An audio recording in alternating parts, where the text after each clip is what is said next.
And that is why Allah Azza wa Jal often in the Quran and the Prophet Sallallahu Alaihi Wasallam in the Sunnah, they remind us of this reality. And it is a difficult reality to remember because we are so immersed within the dunya.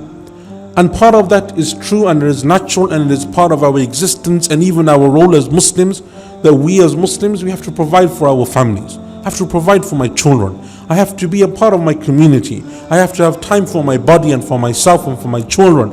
It is halal for me to enjoy what Allah Azza wa Jalla has made halal for me.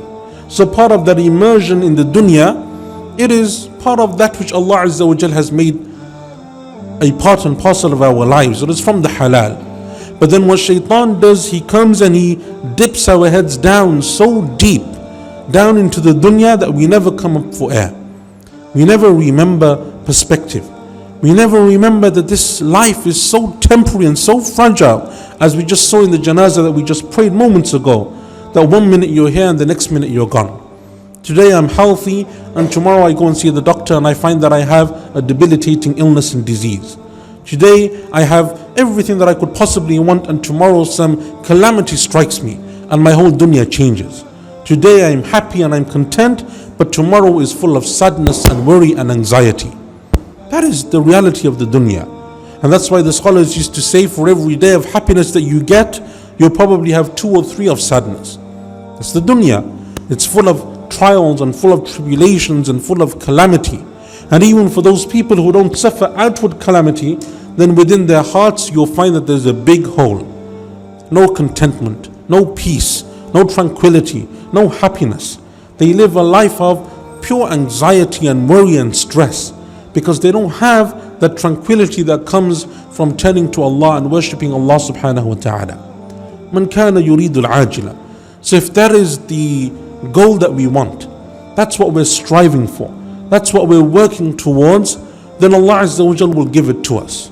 Just as He gave it to Qarun, and He gave it to Pharaoh, and He gave it to Abu Jahl and Abu Lahab, and He gave it to Umayyah and Utbah and all of those other people that have come before us. They wanted this dunya, that was their goal, in whichever form and shape that they wanted it, and Allah Azza wa Jal gave it to them. But what they forgot was that it's limited. Even if you live for 100 years, it is a speck in the lifespan of this world. It's nothing. 100 years is nothing.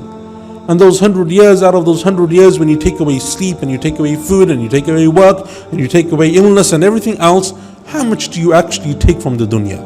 Hardly anything. And that's why the dunya is full of problems, full of hardship and full of difficulty. And that is part and parcel of the life of this dunya. But the beauty of Islam and believing in Allah subhanahu wa ta'ala is we know that it is only temporary. If someone oppresses me in this life and I have no justice, it doesn't matter what happens, I go to the police, I go to court laws and whatever, and I don't get my rights. It doesn't happen for whatever reason. I know that there is a greater court that I will stand in front of, and a greater judge that I will stand before, inshaAllah. And Allah Azza wa Jal will have that justice